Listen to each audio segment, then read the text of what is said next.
Bismillah walhamdulillah wassalatu wassalam ala rasulillah wa ala alihi wa khilanihi amma ba'd. We give praise to Allah subhanahu wa ta'ala. We thank him. We salute our beloved Prophet Muhammad sallam and his companions. In our previous episode, we spoke about making linkage or bondage between you and Allah subhanahu wa ta'ala, strengthening your link with Allah subhanahu wa ta'ala, or your tie with Allah subhanahu wa ta'ala. And among the things we talk about, that we should intensify praying together with the congregation, whether we live in isolation, whether we are in a minority community, we need to come together as Muslims to always pray our congregation. More especially if you are fortunate to be having a nearby mosque or a mosque within your community, you should take the advantage of this opportunity to build up yourself. And among the things that we can do in building bondage or linkage between us and Allah within this month of Ramadan is to make time for worship, is to make time for ibadah as a Muslim. For instance, if they're not within the normal routine, you work for like 14 hours and you know you need 1 hour to get to your workplace and you need another hour to return from your workplace, meaning you have 14 hours. Once you are in Ramadan, you need to try as much as you can. If you know after the working hours you have no time to observe some of the ibadat or worship to create more linkage with Allah subhanahu wa ta'ala, then you need to reduce the hours you work during the month of Ramadan. It's only 1 month. So you can reduce your working hours maybe to 8 hours or 6 hours or a day, or per the way you think it will suit you as a Muslim brother. Then the rest of the time, you make time to be visiting the Islamic Center, either by reading your Quran, either by supporting the masjid in the Islamic activities that they will be taking, by supporting them in cleaning the masjid, by supporting the shuyukh in arranging the masjid, by supporting in giving food, sharing items, and a whole lot. And also make time to listen to the lectures or the lessons that the Imam shall be giving during the months of Ramadan. We need to make time for all of those things, so that within that month you create a new linkage, you reshape your life in getting closeness to Allah subhanahu wa ta'ala with the month of Ramadan, so that even after the month of Ramadan you can renew that bondage, that linkage with Allah subhanahu wa ta'ala. So you take Ramadan as a special advantage for you to reshape your life. You've been away from ibadah for some time. Sometimes you even forget to pray. And sometimes it takes you, maybe you only pray Fridays with the congregation, but the rest of the salat, you pray it on your own, and even not within the expected time. You need to correct all these mistakes. You need to correct all these lapses by taking the advantage of the month of Ramadan. So for instance, within the month of Ramadan, I should get my personal page or my personal masjid where I should be listening to tafsir of Al-Quran, where I should be listening to the teachings of Islam, where I should be learning the Quran, where I should be learning the fiqh, where I should be learning how to pray to Allah subhanahu wa ta'ala. Most Muslims, more especially the new converts, they don't know much about Islam. Even those who were born in Islam, most of them don't know much about Islam because they didn't study Islam. So if you deem fit that you want to worship Allah subhanahu wa ta'ala to perfection, then you need to learn how to worship Allah. And Ramadan is among the time that most scholars get time to teach people a lot. So you need to also make time within this season by visiting the Islamic Center, by creating your own special time, by creating your own special timetable, by creating your own special activities for the month of Ramadan. Then, within this month too, you need to reshape your life by creating more linkage and bondage between you and Allah subhanahu wa ta'ala, by canceling some of the things you watch, either on your phone, either on TV, either on any platform.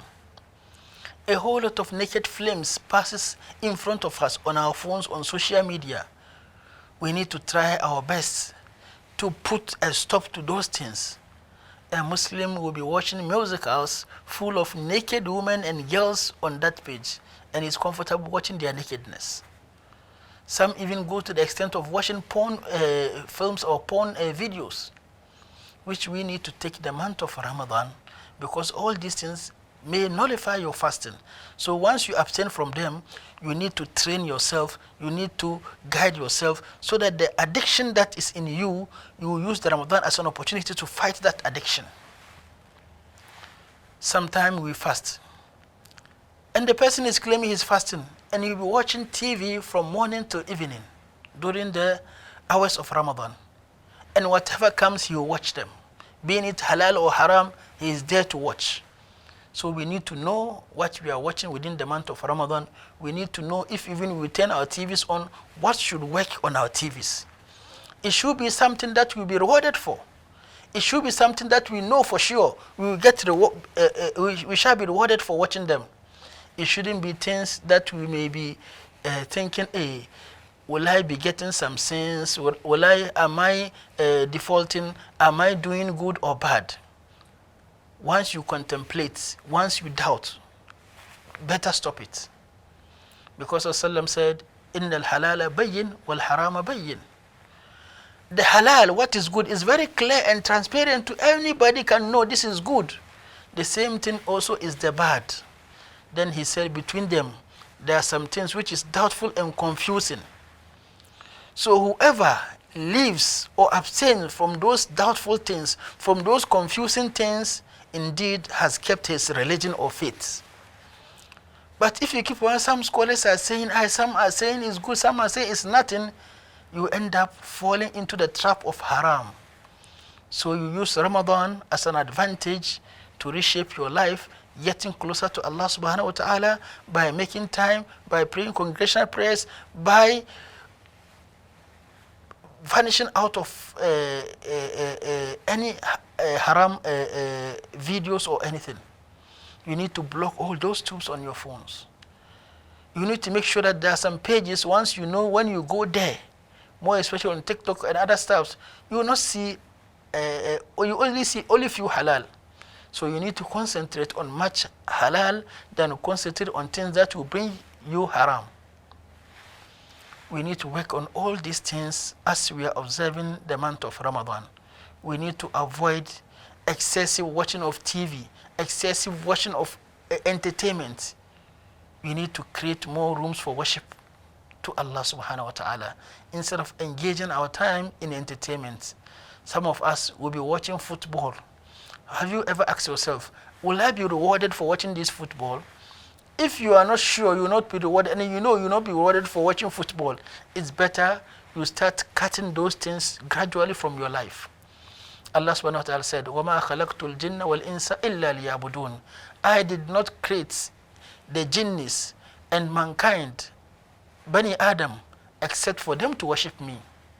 I don't need them. I don't need any money from them, any worldly things from them, except for them to worship me. And I don't need them to feed me. So if indeed you were created to just worship Allah, you have to make sure that whatever you do should be channeling towards the worship of Allah.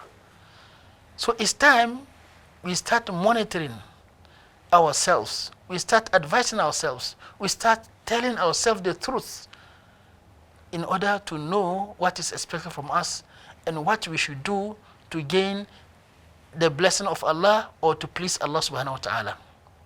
So we should abstain from watching anything haram. That's what we talk about in this episode. Anything haram, abstain. You know most of the channels you have on your TVs are haram. Please block them, delete them, remove them from your television stations. More especially if you have wife and children in your house. So we need to work on all those things so that at least we can create more linkage between us and Allah subhanahu wa ta'ala. Brothers, with this we will come to the end of this episode, and inshallah we shall meet in another episode. Jazakumullah khair, barakallahu fikum, wassalamu alaikum wa rahmatullahi wa barakatuh.